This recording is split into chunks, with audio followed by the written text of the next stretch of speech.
అలాగే నాకు ఈ అవకాశాన్ని ఇచ్చి నన్ను ప్రోత్సహించిన దాన్ని బట్టి పాస్టర్ గారైన రెవరెండ్ ప్రకాష్ అంబేద్కర్ గారికి, అలాగే రెవరెండ్ ప్రశాంత్ గారికి, చైర్మన్ గారికి, ట్రెజరర్ గారికి, సంఘ పెద్దలకి, ముఖ్యంగా సంఘానికి నా యొక్క నిండు హృదయపూర్వక వందనాలు తెలియజేసుకుంటానండి. అయితే ఈ 13వ లెంట్ దినం కొరకు ఏర్పాటు చేయబడిన అంశము ప్రేమింపవలెను. దాన్ని ఇంగ్లీష్లో ట్రాన్స్లేట్ చేస్తే కనుక లవ్ వన్ అనదర్, అంటే నొకరినొకరిని ప్రేమించుకోండి అని దేవుడు మనకిచ్చిన ఆజ్ఞ. అయితే మనం చదివిన లేఖనాన్ని బట్టి ఈ ఆజ్ఞ పాటిస్తే, సువార్త పాఠ్య భాగము యోహాను రాసిన సువార్త 13:35 చదివితే కనుక, మీరు ఒకరి ఎడల ఒకడు ప్రేమ గల వారై ఉండిన ఎడల దీన్ని బట్టి మీరు నా శిష్యులు అగుదురు. అంటే ఆయన శిష్యరికం ఇస్తున్నారు అంటే మనం ఆలోచించాల్సిన విషయమే. ఎందుకంటే ఎందరో ఉండగా 12 మంది ఆయన శిష్యులుగా ఏర్పాటు చేయబడ్డారు. అంటే వాళ్ళలో ఏదో లక్షణాలు చూసో, లేకపోతే వాళ్ళు గొప్పవారనో, లేకపోతే వాళ్ళకి చాలా గొప్ప తెలివితేటలు ఉన్నాయనో, చాలా బాగా మాట్లాడగలరనో దేవుడు వాళ్ళని ఎంపిక చేసుకోలేదండి. వాళ్ళ చేపలు పట్టు వాళ్ళు మనుషులు పట్టు జాలరిగా చేస్తానని చెప్పి ఆయన శిష్యరికం ఇచ్చారు. అదే శిష్యులుగా మీరు నా శిష్యులు అవ్వాలంటే కనుక ఒకరు ప్రేమ కలిగి ఉండాలని చెప్పి మనకి వాక్యం ఇవ్వబడుతుంది. అయితే లూకా సువార్త 10వ అధ్యాయం 25వ వచనం 27వ వచనం ఒకసారి చదివించగలరా? లూకా సువార్త 10వ అధ్యాయం 27వ వచనం. అతడు నీ దేవుడైన ప్రభువును నీ పూర్ణ హృదయంతోనూ, నీ పూర్ణ మనస్సుతోనూ, నీ పూర్ణ శక్తితోనూ, నీ పూర్ణ వివేకంతోనూ ప్రేమింపవలెననియు, నిన్ను వలె నీ పొరుగువాన్ని ప్రేమింపవలెననియు వ్రాయబడి ఉన్నదని చెప్పింది. ఆయనని మనం ఎలా సేవింపాలంట, ఎలా ప్రేమించాలంట? మన పూర్ణ హృదయముతోనూ, మన పూర్ణ ఆత్మతోనూ, మన పూర్ణ శక్తితోనూ దేవుని ప్రేమించాలి. అక్కడితో ఆయన ఆగిపోకుండా నిన్ను వలె నీ పొరుగువాన్ని ప్రేమించుడి. అంటే ఈ వచనాలన్నీ మనం గమనిస్తే గనక ఎందుకు ప్రతిసారి యేసుక్రీస్తు ప్రభువారు ఆయన బోధనలో నిన్ను వలె నీ ప్రేమించుడి అని చెప్పారండి? ఎందుకంటే మనందరము సంఘము, మనందరినీ గ్రూప్గా క్రిస్టియన్స్ అంటారు. క్రైస్తవులు అంటే క్రైస్తత్వాన్ని చూపించువారు, క్రైస్తత్వాన్ని పాటించువారు. మనం క్రీస్తు బాటలో నడిచినప్పుడు ఆయన శిష్యులు అనబడుటకు మనకి అధికారం ఏంటంటే ప్రేమ. కాబట్టి దేవుడు మనకిచ్చిన లేఖన భాగంలో నిన్ను వలె నీ పొరుగు వారిని ప్రేమించుడి అని ఎంతో స్పష్టంగా చెప్పడం మనం ఇక్కడ చూస్తున్నాం. అయితే మనం ఒకరిని ప్రేమించాలి అంటే మనకు అసలు అది ఏంటి ప్రేమ అనేది తెలియాలి కదా. ప్రేమ అంటే ఏంటి? దేవుని దృష్టిలో ప్రేమించండి అన్నారు. అయితే ఆ ప్రేమ అంటే ఏంటి? యేసుక్రీస్తు ప్రభు వారిని మనం సూర్యుడిగా పోల్చుకుంటే సూర్యుడి నుంచే చంద్రుడు, నక్షత్రాలు ప్రకాశించబడతాయి. ఆ వెలుగు మన వైపు రావాలి అంటే కనుక ముందు ఆ వెలుగు అంటే ఏంటో మనం తెలుసుకోవాలి కదండి. యేసుక్రీస్తు ప్రభు వారు తన 40వ భూమి మీదకు వచ్చి 33 సంవత్సరాలు ఆయన ఇక్కడ సేవ పరిచయం చేసిన తర్వాత ఆయన సిలువలో మరణించి ఆయన అమితమైన ప్రేమని మన కోసం తెలియచెప్పారు. అయితే ఆయన ఇక్కడ సేవ చేస్తున్నప్పుడు ఆయన చెప్పిన బోధనలు ఏంటి, చెప్పినవే కాదు చూపించిన మార్గం ఏంటి అనేది మనం తెలుసుకుందాం. అయితే దేవుని ప్రేమకున్న లక్షణాలు ఏంటి? ఫస్ట్ వన్ తీసుకుంటే యాక్సెప్టెన్స్, ఒప్పుకొనదల. మనం ఇంకనూ పాపులమై ఉండగానే ఆయన మనల్ని అంగీకరించారు. మనం శుద్ధి అయిపోయిన వెంటనే కాదు, లేదా మనకు మహిమ వస్త్రాలు వచ్చినప్పుడు కాదు, లేదా మనం బాగున్నప్పుడు కాదండి. మనం రోగంలో ఉన్నప్పుడే ఆయన మనల్ని ప్రేమించాడు, పాపంలో ఉన్నప్పుడే మనల్ని ప్రేమించాడు. మదర్ తెరీసాను ఆదర్శంగా తీసుకుంటే ఆమె లెప్రసీ పేషెంట్ని ముట్టుకోవడానికి కూడా సిద్ధపడింది. ఆ రోజుల్లో లెప్రసీ పేషెంట్ అంటే 10 దూరాలు వెనకుండేవారు. అసలు ఆ లెప్రసీ పేషెంట్స్ని ఎక్కడో ఊరవతలు వదిలేసేవారు. అంటే మనుషులు ఎవరికి ఆ ప్రేమ లేదు. ఎప్పుడైతే మదర్ తెరీసా యేసుక్రీస్తు ప్రభు వారిని నేను మార్గంగా తీసుకోవాలనుకుందో, she went try to touch that leprosy patient. ఆ స్టెప్ తీసుకోగలిగిందంటే యేసుక్రీస్తు ప్రభు వారి నుంచి ఆమె వెలుగును తీసుకుంది. ఎప్పుడైతే వెలుగును తీసుకుందో ఆ వెలుగుని ప్రకాశింప చేయగలిగింది. అందుకే ఈరోజు మదర్ తెరీసా పేరు మీద అనేక ట్రస్ట్లు నడవబడుతున్నాయి. అయితే మనం ఎలా ఉన్నా కూడా యాక్సెప్ట్ చేయగలం, ఏమీ తెలియకపోయినా కూడా యాక్సెప్ట్ చేయగలం. తోమా ఏమంటారండి, ఆ వేళ్ళల్లో ఆ చేతిలో వేలు పెడితే కానీ నేను నమ్మను అంటారు. చూసి నమ్మిన వాడి కంటే చూడక నమ్మినవాడు ధన్యుడు. ఆ సందర్భంలో ఆ మాటను మనం వింటాం. అయితే రూతు గ్రంథం ఒకసారి మనం చదివినట్టయితే, రూతు గ్రంథం 1వ అధ్యాయం 16వ వచనం ఒకసారి మనం చదివినట్టు, రూతు గ్రంథం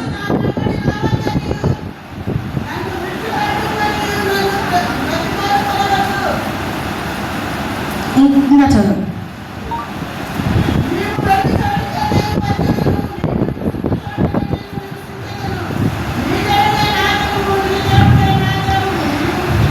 చాలు. ఇక్కడ రూతు గ్రంథంలో మనం చూసినట్టయితే రూతు ఎంతో స్పష్టంగా చెప్తుంది, నన్ను విడిచిపెట్టమని నువ్వు నన్ను బ్రతిమాలుకొనవద్దు, నీ జనమే నా జనము, నీ దేవుడే నా దేవుడు, నువ్వు ఎక్కడ నివసిస్తావో నేను అక్కడే నివసిస్తాను. ఇక్కడ మనం హిస్టరీలో వెళ్తే కనుక రూతు బెత్లెహేంలో ఉండగా వివాహం జరగలేదు. ఎలెమెలెకు మోయాబు వెళ్ళిన తర్వాత వివాహం జరిగింది. అంటే రూత్కి she has no idea about Bethlehem or the people of the Bethlehem. బెత్లెహేంలో వాళ్ళు ఎలా ఉంటారు, బెత్లెహేంలో ఎలా ఉంటుంది, వాళ్ళు ఎలా ప్రవర్తిస్తారు, ఎలా ఉంటారు అనేది జీరో నాలెడ్జ్. తనకి ఏమీ తెలియకపోయినా కూడా నయోమి ద్వారా తనకి తెలిసిన కొంత జ్ఞానాన్ని ఉపయోగించుకొని నీ ప్రజలే నా ప్రజలు, నీ దేవుడే నా దేవుడు, ఇటువంటి ఒక యాక్సెప్టెన్స్లోకి వచ్చింది. కాబట్టి ఈరోజు రూతును మనం యేసుక్రీస్తు వంశావళిలో చూడగలుగుతున్నామండి. రూతును దేవుడు ఆశీర్వదించాడు. అక్కడున్న ఎవరితోటన్నా రూతు వివాహం జరిగి ఉండొచ్చేమో, కానీ మంచివాడిని దేవుడే ఎంపిక చేసి బోయాజు లాంటి మంచి హృదయం కలవారిని రూతుకిచ్చి వివాహం చేశారు. దానివల్ల ఆయన ప్రణాళిక నెరవేర్చుకున్నారు. సో మనకు ఉండాల్సింది ఏంటంటే మొదటి లక్షణం, మనం ఇంకొకరిని ప్రేమించగలగాలి, లేదా ఒకరు మనం ప్రేమించాలంటే మనకు ఉండాల్సింది ఏంటి, యాక్సెప్టెన్స్. అంటే వాళ్ళు ఏ విధంగా ఒప్పుకోవాలా అంటే దానికి నా దగ్గర సమాధానం లేదు, కానీ వాళ్ళ కొరకు ప్రార్థింపమని నేను అడుగుతాను. మనం దేవుని యందు ప్రార్థించాలండి. దేవుడు కూడా మన కొరకు ప్రార్థించేశారు. ప్రభువా, వీరు ఇంకా ఏమి చేయుచున్నారో వీరు ఎరుగరు కనుక వీరిని క్షమించుడి అని సిలువ మీద ఉన్న ప్రార్థన జరిగింది. ఎందుకంటే ఆ నిమిషంలో కూడా మన పాప క్షమాపణ తొలగిపోకూడదు కనుక. అయితే యాక్సెప్టెన్స్ మన రూతు గ్రంథం చూసాం. రూతు దాని తర్వాత బోయాజును వివాహం చేసుకుంది. బోయాజు తర్వాత ఓబేదు, ఓబేదు తర్వాత జెస్సీ, జెస్సీ తర్వాత దావీదు. పరాక్రమము గల బలాఢ్యుడు అంటే గిడియోను అని అంటాం, కానీ దేవుని హృదయానుసారుడు ఇక్కడ మనకి జన్మించినట్టు చూస్తున్నాం. రూతుకి ఆశీర్వాదం దేవుడు ఇవ్వగలిగాడంటే తన ఒక స్టెప్ ముందుకు వేసింది, యాక్సెప్ట్ చేసింది. నయోమి, నీ ప్రజల గురించి నాకు చెప్పు, నేను అప్పుడు ఒప్పుకుంటానని అనుంటే బహుశా ఇంత ఆశీర్వాదం తను చూసేది కాదు. చూడగానే తను నమ్మింది, తను విశ్వసించింది, తను ప్రేమించడం మొదలుపెట్టింది. అందుకు ఎంతో గొప్ప ఆశీర్వాదాన్ని రూతు చూడగలిగింది. అయితే రెండోది ఏంటంటే సాక్రిఫైస్, త్యాగం. మన కొరకు దేవుడు ఏం త్యాగం చేశాడని మనం లెక్క కడితే బహుశా ప్రపంచంలో ఉన్న ఎంత పెద్ద లెక్క అయినా అది సరిపోదేమో, ఎంత పెద్ద డిజిట్ అయినా అది సరిపోదేమో. We are the finite beings and God is infinite God. He can do anything, he can be unlimited with us. మనకి ఏది కావాలన్నా, ఏమి చెయ్యాలన్నా, ఎటువంటి త్యాగం అన్నా ముందడుగు వేసేది మన తల్లిదండ్రులు అయితే దానికంటే ఇంకొక ముందడుగు వేసేది యేసుక్రీస్తు ప్రభువు గారు. అయితే మనం అబ్రహాము గురించి మాట్లాడుకుంటే ఈ సందర్భంలో అబ్రహాము ఇస్సాకుని మోరియా పర్వతం మీద తీసుకెళ్తుండగా అక్కడ ఒక చిన్న సంఘటన జరుగుతుంది. ఇస్సాకు అడుగుతాడు, తండ్రి ఏమీ లేకుండా వెళ్తున్నాం కదా, గొర్రెపిల్ల ఏది, గొర్రెపిల్లే కదా మెయిన్ మనకు కావాలంటే ఆయనే చూచుకుంటాడు అని అంటారు అబ్రహాం గారు. అంటే అక్కడ ఆయనకి ఎంత విశ్వాసం, ఎంత నమ్మకం. ఆ ఒక్క పాయింట్లో ఇస్సాకు క్వశ్చన్ అడిగినప్పుడన్నా అబ్రహాం ఒక అడుగు వెనక్కేసి ఉంటే బహుశా జనములకు తండ్రి, విశ్వాసములకు దాత అని అంత పేరు వచ్చేది కాదేమో, నాకు తెలుసు. అంత ఆశీర్వాదం వచ్చేది కాదు. స్నేహితుడు అని కూడా పిలువబడేవాడు కాదేమో. ఆ అడుగు వెనక్కేయకుండా దేవుడు చూసుకుంటాడు, దేవుడికి అప్పు చెప్పాను, దేవుడి దగ్గర నా పిటిషన్ అనేది ఉంది అని నమ్మకంతో ముందుకు సాగారు. అక్కడ అంతా ఎవ్వరు లేరు, మనకి బైబిల్లో ఎవ్వరు ఉన్నట్టు లేరండి. ఓన్లీ అక్కడ అబ్రహాము ఇస్సాకు తప్ప ఇంకెవ్వరూ లేరు. బైబిల్లో ఎవరు ఉన్నట్టు కూడా మనకి చూపించట్లేదు. కానీ ఆ నిర్మానుష్యమైన ప్రదేశంలో, ఆ ఎంటీ ల్యాండ్లో ఎక్కడి నుంచి ఒక గొర్రెపిల్ల వచ్చి పొదల్లో చిక్కుకుంది అంటే అబ్రహాముని అడిగే కంటే ముందే బహుశా అక్కడ గొర్రెపిల్ల ఉన్నట్టుంది. అబ్రహాముని అడిగే ముందే, బహుశా అబ్రహాము ఒక అడుగు ముందేసే ముందే ఒక గొర్రెపిల్లని అక్కడ పెట్టాడేమో దేవుడు. అది పరీక్ష అని చెప్పుకుంటాం మనం. అంటే ఇక్కడ దేవుడు చేసింది ఏంటంటే, ఇస్సాకు మీదకి కత్తెత్తగానే అబ్రహాము అతని మీద ఆ కత్తిని తీసివేయి, అదిగో ఆ పొదల చాటున ఉన్న గొర్రెపిల్లని తీసుకొచ్చి బలివు. ఇక్కడ జరిగిన ఒక సంఘటన ఏంటంటే, నీవు నేను బలి అవ్వాల్సిన చోటన యేసుక్రీస్తు ప్రభువారు ముందుగానే ఆయన ఉన్నారు. యెహోవా దేవుడు తండ్రి ముందుగానే యేసుక్రీస్తు ప్రభువారిని సిద్ధం చేసి ఉంచారండి. ఎందుకంటే నీవు నేను బలి అవ్వాల్సిన చోటు సిద్ధముగా ఉన్నది కనుక, అపవాది దాన్ని ఆల్రెడీ సిద్ధం చేసే పనిలో ఉన్నాడు కనుక, ఆ మరణం అనే ఒక మాటను ఉపయోగించుకొని, లేదా పాపాన్ని కనడానికి ప్రసవ వేదన పడుతున్నాడు అని ఉంది బైబిల్లో. అంటే మినిట్ టు మినిట్ ఒక్కొక్క కొత్త పాపాన్ని సృష్టిస్తున్నాడు. 24 ఏళ్ళ బాలికండి భూమిక, ఆ అమ్మాయి పేరు, ఒక సర్జన్. ఆ అమ్మాయి చనిపోతూ ఆర్గన్ డొనేషన్ చేసింది.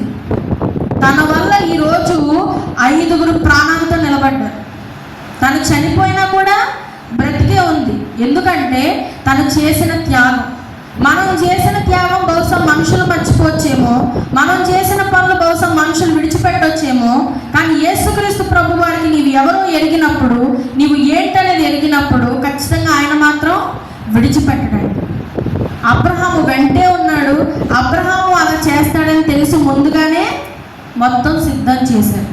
So God's plan is like everything is ready for you, like a meal, like a plate of meal, everything is ready for you, only the person you should sit for it. అంటే నీ ఆహారం సిద్ధపరిచే ఉంది, కానీ నువ్వు ముందడుగేసి దాని ముందు కూర్చొని తినగలగాలి. అది మన పని. మనం ఆ పని చేయగలాలంటే దేవుని మాట ధైర్యంగా వినగలగాలి, దేవుని మీద నమ్మకం ఉంచగలగాలి. మూడవదిగా గోయింగ్ బియాండ్ ద లిమిట్స్. అంటే ఒక పరిధి కనుక పెడితే మన బంధువులైనా, మన స్నేహితులైనా, మన తల్లిదండ్రులైనా ఆ పరిధి వరకే వస్తారు నాకు తెలిసి. కానీ ఆ పరిధి దాటి కూడా నీ చేపట్టుకొని వచ్చేవాళ్ళు ఎవరండి? యేసుక్రీస్తు ప్రభు. నరకపు అంచుల వరకు నేను బ్రతిమాలుతున్నాను అంటారు. అంటే ఆ లైన్ వరకు కూడా బహుశా ఎవరో రారు. కొన్నిసార్లు మన పరిస్థితి ఎలా ఉంటుందంటే, జనులు ఉన్నా కూడా ఒంటరితనాన్ని అనుభవిస్తూ ఉంటాం. కానీ ఆ ఒంటరితనాన్ని కూడా పోగొట్టే దేవుడు ఆయన. ఆకాశం నుండి నీ కొరకు నీకు సహాయం చేయటకు దిగి వస్తున్నాను. ఏదైనా తోటలో ఆదాము అవ్వ ఉన్నప్పుడు చల్లపూట ఆయన వచ్చేసాడు. He had a protocol. ఆయనకు ప్రోటోకాల్ ఉంటుంది. ఇప్పుడు మన రాజకీయవేత్తలకు కూడా ప్రోటోకాల్స్ ఉంటాయి. మరి అలాంటప్పుడు దేవుడికి ఉండవాలండి. కానీ అది దాటి కూడా నేను ఈ ఆదాముతో మాట్లాడాలి, అవ్వతో మాట్లాడాలి. ఒక మనిషిని దేవుడు ఎలా స్నేహితులు చేసుకోగలుగుతాడు? ఒక మనిషిని దేవుడు ఎలాగా హృదయానుసారుడు అనగలుగుతాడు? ఒక సముద్రము 2 పాయలుగా అవడం ఎక్కడన్నా చూసారా? సముద్రం ఎప్పుడన్నా 2 పాయలు అయినట్టు ఇప్పుడు ఈ ప్రెసెంట్ సిచ్యువేషన్ ఎప్పుడన్నా చూడగలిగామా? చూడలేకపోయాం. ఒక సముద్రం 2 పాయలు అవడం, ఆరిన పంట నీళ్లు ప్రవహింపజేయడం, కాకులు ఆహారం తీసుకురావడం, ఇవన్నీ వీటన్నిటికో ప్రోటోకాల్ ఉంది. అరే ఇది ఇలా చేసిందా అని ఆశ్చర్యపోయేంతలా బైబిల్ మొత్తం నింపేశారు ఆయన. To feed you even he can come from the heaven. నువ్వు ఆకలిగా ఉన్నావని తెలుసుకొని, ఒకవేళ నీకు ఆహారం అవసరమైతే ఆయనంతటా ఆయనే పరలోకం నుండి దిగొచ్చి అంత ప్రేమ ఆయన చూపిస్తున్నప్పుడు, మన ముందు, మన ఎదురుగా మనం చూస్తున్న వాళ్ళు దీనులు, దరిద్రుల్ని మనం ఎందుకండి పోషించలేం? ఎందుకండి సహాయం చేయలేం? ఎందుకు సహాయం చేయడానికి వెనకడుగు వేస్తాము? ఒక పిచ్చిగాడు ఇంటికి వస్తే యేసుక్రీస్తు ప్రభువారు ఆమెకు ఫోన్ చేశారంట. చిన్న స్కిట్ ఇది. ఫోన్ చేస్తే, అమ్మ ఈరోజు నేను నీ ఇంటికి వస్తున్నాను, నువ్వు సిద్ధంగా ఉండంటే ఆమె అంత సిద్ధం చేసేసి, పని మనిషితో కలిసి అంత సిద్ధం చేసి, ఎక్కడ యేసుక్రీస్తు ప్రభువారు వస్తే ఆశీర్వాదాలు తీసుకొని వెళ్ళిపోతుందో ఈమె నువ్వు వెళ్ళిపోయింది కానీ ఎప్పుడు లేనంతలో తొందరగా పంపించేసింది. మొదట పిచ్చిగాడు వచ్చాడంట, అమ్మా 4 రోజుల నుంచి తినలేదు, ఆకలిగా ఉంది, కొంచెం అన్నం పెట్టమ్మా అంటే, లేదు ఇప్పుడు కాదు, నాకు మెయిన్ పర్సన్ ఒకరు వస్తున్నారు, విఐపీలు వస్తున్నారు, వెళ్ళి ఇక్కడి నుంచి అని త్రోసేసింది. అమ్మ నేను చలికి వణుకుతున్నాను, కొంచెం ఏదైనా వస్త్రాలు ఉంటే ఇవ్వంటే అది కూడా ఆమె ఇగ్నోర్ చేసింది. అమ్మ దాహంగా ఉంది, కొంచెం మంచినీళ్ళు ఇవ్వన్నా ఇవ్వలేదు. ఈమె ఎదురు చూస్తుంది, యేసుక్రీస్తు ప్రభు వారు వస్తానన్నారు, ఏది ఇంకా రాలేదని ఎదురు చూస్తుంది. అయితే మళ్ళా కాల్ వచ్చిందంటే ఏంటంటే, అమ్మ నేను ఇంటికి వచ్చాను కానీ నన్ను వెనుదిరిగి పంపించావంటే, అదేంటి ప్రభు నా ఇంటికి నువ్వెప్పుడు వచ్చావంటే, వస్త్రం లేడని ఒకడు వచ్చాడు, వస్త్రం ఇవ్వలేదు, గసిరి కొట్టావు. ఆకలని ఒకరు వచ్చారు, అన్నం పెట్టలేదు, గసిరి కొట్టావు. నీళ్ళని ఒకరు వచ్చారు, దాహం అని ఒకరు వచ్చారు, ఇవ్వలేదు, గసిరి కొట్టావు.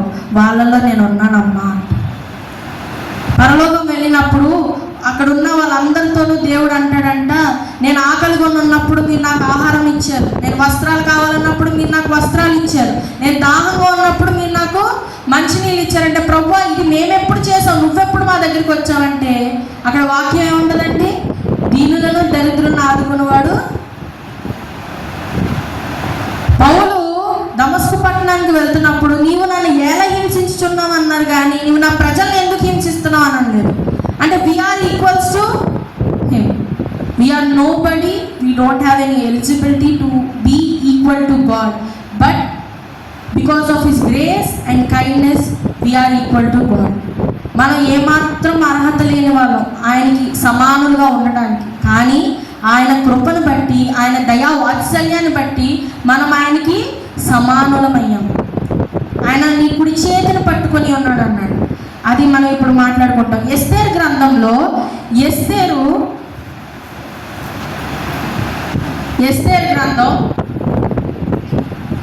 4వ అధ్యాయం, ఎస్తేరు గ్రంథం 4వ అధ్యాయం 1 నుంచి 17 మనం చూసుకున్నట్టయితే, అక్కడ ఎస్తేరు ఎప్పుడైతే హామాను ఇటువంటి ఒక యూదుల్ని హింసించడానికి, చంపించడానికి ఇటువంటి ప్రణాళిక ఒకటి సిద్ధం చేశాడని తెలియగానే ఎస్తేరు మొట్టమొదటి చేసింది రాజు దగ్గరికి పరిగెట్టుకుని వెళ్ళిపోలేదు.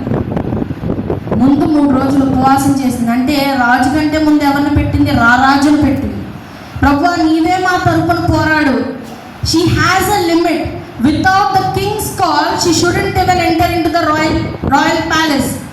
అంటే రాజభవనానికి రాజు పిలిస్తే తప్ప రానైనా కూడా రాకూడదు. ఒకవేళ వస్తే తనకి మరణమే. అటువంటి పరిస్థితిలో తను ఉంది. ఆ పరిస్థితిని అధిగమించాలంటే తనకు కావాల్సింది ఏంటి? ధైర్యం. ఆ ధైర్యాన్ని ఎక్కడి నుంచి పొందుకుంది? దేవుడి దగ్గర నుంచి పొందుకుంది. ఇందాక నేను చెప్పినట్టు సూర్యుడి నుంచి వెలుగు పొందుకున్నట్టు 3 రోజుల ఉపవాస ప్రార్థన తనలో ధైర్యాన్ని నింపింది. ఏదైతే అయింది, నేను వెళ్తానని గబగబగా సిద్ధమై రాజు దగ్గరికి వెళ్ళింది. రాజు ఒప్పుకున్నాడు.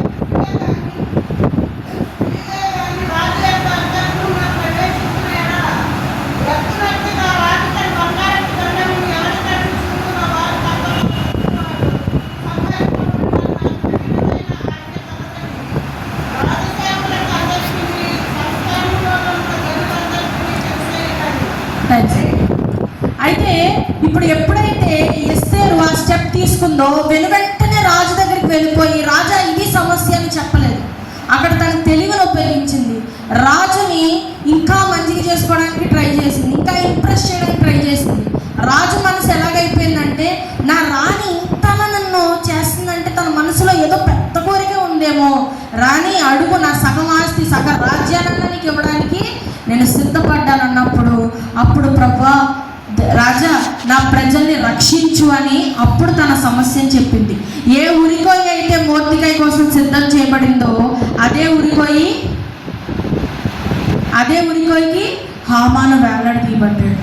ఆ ఉరికోయి బహుశా హామాను తన కోసమే చేసుకున్నాడు. చూడండి, ఇందాక నేను చెప్పినట్టు the platter is always ready for you, only you are the person you need to sit for it and eat it.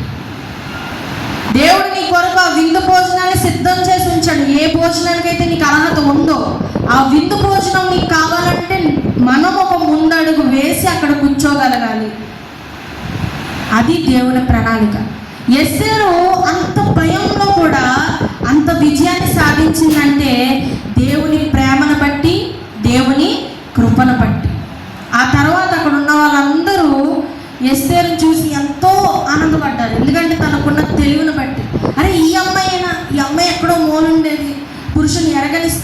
అలాగే తనకి ఇదంతా ఈ రాజ్యాంగం అంతా తెలియదు. కానీ ఇక్కడ 127 రాజ్యాలకి పట్టపురాలుగా నిలబడిందంటే దేవుడు ఏమాత్రంగా తనని ఒక స్థాయిలో ఉంచి తను ఆలోచించగలిగి తన తెలివితేటలను ఏమాత్రం దేవుడు పెంచుంటాడు.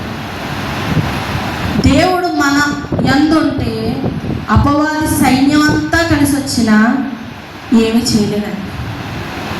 ఇప్పుడు మనం సోషల్ మీడియాలో చూస్తున్నాం, సముద్రం నుంచి ఏదో ప్రమాదం అంటున్నారు, అదేదో లింగితోని అంటున్నారు, చేపలన్నీ ఒడ్డుకొచ్చేసినాయి అంటున్నారు, తాబేళ్ళన్నీ ఒడ్డుకొచ్చేసినాయి, ఏదో ప్రమాదం ఏదో ప్రమాదం ఏదో ప్రమాదం అని మొత్తం సోషల్ మీడియా అంతా సర్క్యులేట్ అవుతుంది. ఈరోజు నువ్వు దేవుని నమ్మితే, దేవుని విశ్వసిస్తే, దేవుడి గురించి ఒక అడుగు మనం ముందుకేయగలిగితే నమ్మండి, లివితాన్ కాదు దానికి 10 ఇంతలు ఇంకొకటి ఏదైనా ఉన్నా కూడా, మన ఎదురుగుండా నిలబడినా కూడా, సముద్రం నుంచి ఏదైనా ప్రమాదం ఉన్నా కూడా అది అక్కడికక్కడే ఆగిపోతుంది. శిష్యులందరూ ప్రభువా నేను నశించడం నువ్వు చూడట్లేదు అన్నప్పుడు అల్ప విశ్వాసులారా నేను ఉన్నానని మర్చిపోయాను అన్నాడు ఆయన. మనలో ఉన్న ఒక మంచి లక్షణం ఏంటంటే పేతురు వలె సముద్రాన్ని చూస్తాం, దేవుని చూడం. మనకి ఆతృత ఉంటుంది. యేసుక్రీస్తు ప్రభు వారు సముద్రం మీద నడుచుకొస్తున్నప్పుడు పేతురులాగే మనకి ఆ క్యూరియాసిటీ ఉంటుంది. మనం కూడా నడిస్తే బాగుంటుందేమో, మనం కూడా నడుద్దాం, మన దేవుని శిష్యులమే కదా, నడిస్తే ఏముంది అని అనుకుంటాం. కానీ నడుస్తున్నప్పుడు మనలో మనకే అనుమానం. ఒక్కసారి సముద్రాన్ని చూస్తాం, అంతే అలా కింద పడిపోతాం. కానీ సముద్రంలో తను మునిగిపోతున్నప్పుడు కూడా యేసుక్రీస్తు ప్రభు వారు తిట్టలేదండి. పేతురు సముద్రాన్ని ఎందుకు చూస్తున్నాడు, నన్ను చూడాలని గద్దించలేదు. పేతురు ఇదిగో నా చెయ్యని చేయించాడు. అంటే మనం ఒక్కొక్కసారి లోకాన్ని చూసి భయపడతాం, వణికిపోతాం, లేదా లోకస్తులు చూసి భయపడతాం, వణికిపోతాం, లేదా అపవాది వేసే శోధనకి తట్టుకోలేక కృంగిపోతాం. కానీ దేవుడు చెయ్యి ఇచ్చి మరీ లేపుతున్నాడు. ఎందుకంటే తనలాగా మనం కూడా ఆ సముద్రాన్ని తొక్కుతూ నడవడానికి. సముద్రంలో నడవడం వేరు, సముద్రాన్ని తొక్కుతూ నడవడం వేరు. సమస్యలో మునగడం వేరు, సమస్యని అధిగమించి నడవడం వేరు. మనం ఎప్పుడైతే దేవుణ్ణి ప్రేమిస్తామో, ఎప్పుడైతే దేవుని ప్రేమను ఎరుగుతామో, మన కోసం ఆయన సముద్రాన్ని దాటడానికి సిద్ధమే, పర్వతాన్ని కూల్చడానికి సిద్ధమే, తిరిగి పర్వతాన్ని కట్టడానికి కూడా సిద్ధమే. నీవు నాటని ద్రాక్ష చెట్టులను, నీవు కట్టని కోటలు నీవు అనుభవించదు అన్నారు కానానపురం గురించి మాట్లాడి. గిడియోను యుద్ధం చేస్తున్నప్పుడు, గిడియోను నీ దగ్గర 300 మంది ఉన్నారని నువ్వు అంటున్నావు, నీ వెనకాల నా సైన్యం ఉందని నేను అంటున్నాను. సిరియన్లు ఎలీషా మీదకి యుద్ధానికి వస్తున్నప్పుడు శిష్యుడు అన్నాడంట, అయ్యా రథాలు వచ్చేస్తున్నాయి, అదిగో యుద్ధాలు చేయడానికి వాళ్ళందరూ సిద్ధంగా ఉన్నారు, ఇప్పుడు మన పరిస్థితి ఏంటంటే, ఆయన ఒరి బుద్ధి లేనోడా అవి ఏమీ కాదు, నువ్వు కంగారు పడుకు, కాము ఉండని తనకి ఏమీ చెప్పలేదు. ప్రభువా అతని నేత్రాలు తెరువు. ఒక్కసారి నేత్రాలు తెరవగానే అతని యొక్క టెస్టిమోనీ ఏంటండి, అగ్ని రథాల ముందు ఎంత సైన్యాన్ని నిలబడతాడు. హిజ్కియా ఒక రాత్రంతా కూడి ప్రార్థించాడంట, ప్రభువా అశూరి రాజు ఏం చెప్తున్నాడో నీకు వినిపించట్లేదా, ఆ రాజుని నీ ఎంత ధిక్కరించి మాట్లాడుతున్నాడో వినిపించట్లేదా అంటే, ఒక్క రాత్రిలో 185,000 మంది సైనికులు చనిపోయారు. అంటే he's going on the limits cross చేసి వెళ్ళిపోతున్నారు. ఎందుకు అంటే మన కోసం, మన ప్రేమ కోసం. అలాగే ఇంకొక లక్షణం ఏంటంటే నెవర్ లీవ్ నార్ ఫర్సేక్. మనమన్నా ఆయన చేయి విడిచిపెట్టి వచ్చేస్తామేమో కొన్నిసార్లు, కానీ ఆయన మాత్రం అలా పట్టుకునే, ఏమంత ప్రేమ అండి మన మీద, ఏమంత గొప్ప మనం చేసాం, ఏమంత గొప్ప పనుల సర్టిఫికేషన్లు వచ్చినాయి మనకి, మన చేయి పట్టుకునే ఉండడానికి. పెద్ద రాజ్యాంగాలు చదివిన వాళ్ళు, నాకు తెలిసి వాళ్ళ క్యాడర్లో ఉన్న వాళ్ళతోనే కొంచెం ఎక్కువ మాట్లాడతారు. కానీ యేసుక్రీస్తు ప్రభువారు ఎక్కడో సింహాసనం మీద ఆసీనుడైన ఆయన మహిమ వస్త్రాన్ని సైతం విడిచిపెట్టి, ఆయన అధికారాన్ని సైతం విడిచిపెట్టి, ఆయన సింహాసనం సైతం విడిచిపెట్టి, ఆయన పొజిషన్ని సైతం విడిచిపెట్టి నరవతారికి ఈ భూమి మీదకి వచ్చి మన కొరకు 33 సంవత్సరాల తన పరిచర్యని కొనసాగించి, కాళ్ళలో మేకులు, చేతుల్లో మేకులు, ఒక్క ఆఖరి రక్తపు బొట్టు కూడా ఆయన కోసం ఉంచుకుంది. అంత ప్రేమ ఆయన చూపిస్తుంటే, అదే ప్రేమ మనం ఇతరుల మీద చూపించడానికి వెనకడుగు వేస్తున్నాం. అదే ప్రేమ మన ఇతరుల మీద చూపించలేకపోతున్నాం. ఎప్పుడో ఏదో పాస్ట్లో ఏదో జరిగింది, అపవాదే చెప్తూ ఉంటాను, అప్పుడు నేను ఆ మాట అంది కదా, నువ్వు మళ్ళీ ఎందుకు కలిసావు, అప్పుడు నేను అలా అన్నారు కదా, నువ్వు ఎందుకు. ఒక్క చిన్న సారీ మనం తగ్గితే అసలు తప్పేం లేదు. యేసుక్రీస్తు ప్రభు వారు శిష్యుల పాదాలు కడగడానికి కూడా సిద్ధపడ్డాడు. నీలో ప్రథముడైన వాడు ముందు తనలో తాను తగ్గించుకోవాలి. ఆయన శిష్యుల పాదాలు కడగాల్సిన అవసరం లేదు. నిజం చెప్పాలంటే శిష్యులు కాదు, మొత్తం నరులు, లోకమంతా కలిసి ఆయన పాదాలు కడిగిన బహుశా మన పాపాలు అనేవి చెరిగిపోవు. కానీ ఆయన తను తాను తగ్గించుకొని he humiliated himself and washed the disciples' feet. అక్కడ ఆయన ఒక మాటని చూపిస్తున్నాడు. మనం ఏదో క్రైస్తవులను, మనం ఏదో క్రైస్తత్వంలో ఏదో పెద్ద పొజిషన్ ఉంది, ఇన్ని సంవత్సరాలు 20 సంవత్సరాలు నేను క్రిస్టియన్గా ఉన్నానో మనం గొప్ప కాదండి. దేవుడు అంటే ఎరగని ప్రజలు ఎవరైతే ఉన్నారో వారి పట్ల మన ప్రేమ కనుపరచాలి. ఆ ప్రేమను ఎప్పుడైతే కనుపరుస్తామో బహుశా యేసుక్రీస్తు ప్రభు వారి గురించి మాట్లాడాల్సిన అవసరం లేదు. మనం ఎలా ఉంటామో, ఎలా బిహేవ్ చేస్తామో అది ఒకటి చాలు వాళ్ళకి. రే వాళ్ళు క్రైస్తవులరా, వాళ్ళు అలాగే ఉంటారు అన్న ఒక్క మాట చాలు. యేసుక్రీస్తు ప్రభు వారు ప్రతిదినం మనకిస్తున్న జీవాహారం, మనకిస్తున్న వెలుగును చూడడం చాలు. అయితే తర్వాతది నెవర్ లీవ్ నాట్ ఫర్సేక్. ఇందులో నేను తీసుకున్న ఒక కథ ఏంటంటే, ఉపమానం ఏంటంటే తప్పిపోయిన కుమారుడు. తప్పిపోయిన కుమారుడి గురించి చెప్తూ చాలా చెప్పొచ్చు, కానీ తప్పిపోయిన కుమారుడు ఎప్పుడైతే తనకి రావాల్సింది తీసుకొని వెళ్ళిపోయి లోకాలు ఖండాలు దాటేసి వెళ్ళిపోయాడు. అదే లోకం అనుకున్నాడు, అదే ప్రపంచం అనుకున్నాడు, బతికితే ఇలా బతకాలనుకున్నాడు. కానీ ఎప్పుడైతే తన చేతిలో నుంచి అన్నీ వెళ్ళిపోతూ ఉన్నాయో అవి ఎటర్నల్ కాదని తెలుసుకున్నాడు. అవి శాశ్వతంగా ఉండేవి కాదు. నా తండ్రి ప్రేమ శాశ్వతమైంది. నా తండ్రి ఏంట పని చేయువాడు కూడా 3 పూట్ల చక్కగా తింటున్నాడు, నేను ఇక్కడ పందుల పొట్టు తినడానికి సిద్ధపడుతున్నానని ఆ ఒక్క స్టెప్ వేయగలిగాడు. నేను నా తండ్రిని బ్రతిమాలుకుంటానని వెళ్ళడానికి ప్రయత్నించాడు. వెళ్తున్నాడు, ఇంకా ప్రయాణంలోనే ఉన్నాడు, ఇంకా దూరంలోనే ఉన్నాడు. కానీ తండ్రి ఏం చేశాడండి? గుమ్మంలోకి రాని నేను చెప్తా అని అనలేదు. గుమ్మంలోకి రాని నేను చెప్తా, మొత్తం ఆస్తంతా ఓటేసినట్టున్నాడు, వస్త్రాలు చూసి చెప్పేసి ఎలా ఉన్నాడు. కానీ అక్కడ తండ్రి చేసిన పని ఏంటంటే పరిగెత్తుకొని వెళ్ళి కొడుకును హత్తుకొని, కొడుకు ఎలా ఉన్నాడనేది కూడా చూడట్లేదు. మురికిగా ఉన్నాడా, లేకపోతే తన ఆకారం ఎలా ఉంది, తన పరిస్థితి ఎలా ఉందనేది కూడా చూడలేదు. కొడుకు వచ్చాడంతే. యేసుక్రీస్తు ప్రభువారు కూడా అంతే. తలుపు యొద్ద నిలబడి తలుపు తట్టుచున్నాడు, ఎవడైనాను తలుపు తీసిన ఎడలా. అంటే ఇక్కడ మన పని ఏంటంటే ఆయన తలుపు తట్టినప్పుడు తీయడం. మన పని ఏంటంటే ఆయన ప్రేమని ఇతరులకి చూపించడం. మన పని ఏంటంటే యేసుక్రీస్తు ప్రభువారి దగ్గరికి ఎందరో తప్పిపోయిన గొర్రెల్ని మరలా చేర్చడం. దేవుడు మనల్ని ఎలాగైతే విడిచిపెట్టకుండా ఉన్నాడో మనము అలాగే మన బంధాన్ని, బాంధవ్యాన్ని విడిచిపెట్టకూడదు. ఒక్క నిమిషం అండి తెంచేయడానికి, కానీ అది పట్టుకోవాలంటే సంవత్సరాల తపస్సే. కానీ పట్టుకున్నప్పుడు ఆ బంధం నిలిచినప్పుడు ఆ యొక్క ఆనందం, ఆ యొక్క సంతోషం మామూలు కాదు. అందుకే ఒక్క పాపి రక్షింపబడినచో పరలోకమందు విందు జరుగుతుంది. ఇక్కడ కూడా కుమారుడు తిరిగి వచ్చాడని తండ్రి విందు ఏర్పాటు చేశాడు. అయితే ఆ విందులో నూతన వస్త్రాన్ని, ఉంగరాన్ని, అలాగే చెప్పుల్ని ఇచ్చాడు. లూకాసు వార్త 15వ అధ్యాయం 22వ వచనంలో ఉంటుందండి. అయితే తండ్రి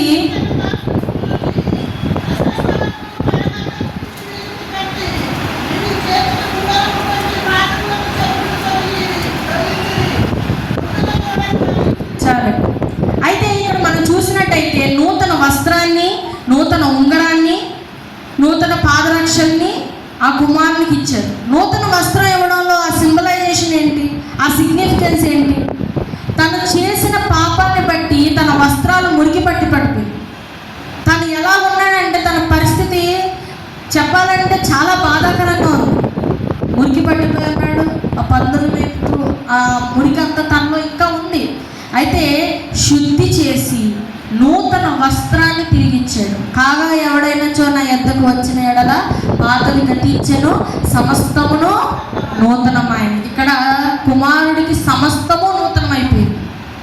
క్రొత్త వస్త్రము, కొత్త ఉంగరము. ఆనాటి వాళ్ళు ఉంగరాన్ని పెట్టుకోవడానికి ఒక సిగ్నిఫికెన్స్ ఉంది. ఏంటంటే ఫ్యామిలీ అని తెలియడం కోసం ఉంగరం పెట్టుకునేవారు. యాకోబు వంశస్థుల్లో 12 కుమారులకి ఆ ఉంగరం ఉంది, ఎందుకంటే వీళ్ళు యాకోబు వంశస్థులు అని తెలియడం కొరకు. అయితే కుమారుడు దాన్ని విడిచిపెట్టి వెళ్ళిపోయాడు. నాకు వద్దు, ఇది ప్రపంచం కాదు, అదే ప్రపంచాన్ని విడిచిపెట్టి వెళ్ళిపోయాడు. కానీ తండ్రి తిరిగి మళ్ళా తన జీవితాన్ని తిరిగి ఇచ్చాడు. ఆ తర్వాత నూతన చెప్పులు, పాదరక్షలు, న్యూ శాండల్స్. ఇప్పుడు దాకా నువ్వు నడిచిన నడవడికలన్నీ పాపంలోకి నడిచావు. ఇప్పుడు నూతనంగా నీ జీవితాన్ని సరిచేసుకుంటూ నడవమని తండ్రి ఈ 3 విషయాల్లోనూ కుమారుడిని మరలా రిస్టోర్ చేశాడు. కుమారుడు తప్పు చేసి వచ్చాడు, శిక్షిద్దాం. బహుశా కుమారుడు అనుకుని ఉంటాడు, నా తండ్రి తిట్టినా కొట్టినా నా కాలు మీదన్నా పడిపోతాను, ఎలాగన్నా క్షమాభిక్ష తెచ్చేసుకుంటాను, ఎలాగన్నా కనీసం నీ ఇంటి దగ్గర పని చేసేవాడు కదా నన్ను ఉంచు అని అడుగుతానని కుమారుడు ఎన్నో ప్రశ్నలు వేసుకుంటూ వస్తున్నాడేమో. మనం కూడా యేసు ప్రభు వారి దగ్గరికి వెళ్తున్నప్పుడు అనేక ప్రశ్నలు మనల్ని చుట్టుముడతాయి. దేవుడు నన్ను అంగీకరిస్తాడా? యేసుక్రీస్తు ప్రభు వారు నేను ఇంత పాపం చేశాను, ఇంత మురికి ఉంది నాకు, ఇలాంటి స్థితిలో దేవుని దగ్గరికి వెళ్తున్నాను, దేవుడు నన్ను అంగీకరిస్తాడా? దేవుడు నన్ను మళ్ళా ఆయనలో చేర్చుకుంటారని అనేక ప్రశ్నల చేత మనం వెళ్తాం. కానీ నమ్ము, ఒక్క అడుగు మాత్రమే నీది, 10 అడుగులు ఆయనది. కుమారుడు ఒక్క అడుగు వేసి అక్కడ నిలబడ్డాడు అంతే. అక్కడ నుంచి ఆయన పరిగెత్తుకుంటూ వచ్చి హత్తుకొని ముద్దు పెట్టుకొని, నా కుమారుడా, నువ్వు తప్పిపోయి మరలా దొరికావు, చనిపోయి తిరిగి వచ్చావు. అయితే ఇంకొక అంశం ఏంటంటే లాయాలిటీ. ప్రేమలో మనకు కావాల్సింది ఏంటండి? కమిట్మెంట్. యేసుక్రీస్తు ప్రభువారినే అంటే యేసుక్రీస్తు ప్రభువారే. తర్వాత మళ్ళీ మధ్యలో అపవాది మాటలు ఉండకూడదు. పాలు తీయగా ఉండాలంటే మొత్తం పాలే ఉండాలి. అందులో ఒక విషపు చుక్క ఉంటే పర్లేదులే, ఏమి కాదని అనుకోకూడదు. ఆ ఒక్క విషపు చుక్క చాలు పాలను మొత్తం విషమయంగా మార్చడానికి. యోహాను సువార్త 21:15-17లో యేసుక్రీస్తు ప్రభువారు పేతురుని రిస్టోర్ చేస్తున్న సందర్భం మనం అక్కడ చూస్తామండి. పేతురు, నువ్వు ముమ్మార్లు బొంకుతావు, నేను ఎవరో తెలియదని, కోడి కుయ్యక ముందు నువ్వు బొంకుతావు అంటే, దానికంటే ముందు పేతురు అంటాడు, చెరసాల్లోకి రావడానికన్నా మరణానికి రావడానికన్నా నేను సిద్ధం ప్రభు అంటాడు. దుడుకు స్వభావం ఇమీడియట్గా అనేసాడు. అయితే యేసుక్రీస్తు ప్రభు వారు అది గమనించి, నువ్వు నేను ఎరగనని కోడి కుయ్యక ముందు ముమ్మార్లు బొంకుతావని చెప్తాడు. అక్కడ ఆ సందర్భం జరిగి ఉండకపోతే బహుశా మనం ఇలా ప్రస్తావించుకునే వాళ్ళం కాదేమో. సందర్భం జరగాలని దేవుని చిత్తం ఉందేమో. ఎప్పుడైతే పేతురు అది చేశాడో వెనకంజి వేస్తున్నాడండి. యేసుక్రీస్తు ప్రభువారు మరణించారు, సిలువ వేయబడ్డారన్న తర్వాత పేతురు యేసుక్రీస్తు ప్రభువారిని అసలు థాట్ కూడా లేదు, నేను ఇంకా చేయలేను, ఆయన లేరు, ఆయన లేకపోతే నేను ఎలా చేస్తాను అనుకున్నాడో వలలు వేయడానికి సిద్ధమైపోయాడు. తన ముందు పొజిషన్కి వెళ్ళిపోవడానికి సిద్ధమైపోయాడు. అయితే యేసుక్రీస్తు ప్రభువారు ఆరోహణం అవ్వకుండా అక్కడే ఆగి తన శిష్యుల్ని మరలా కూర్చుని, ఆయన పని నాకు తెలిసి సమాప్తం అయ్యి ఉండిపోయింది. ఎందుకంటే మన పాపాలన్నింటినీ చెరిపేశారు.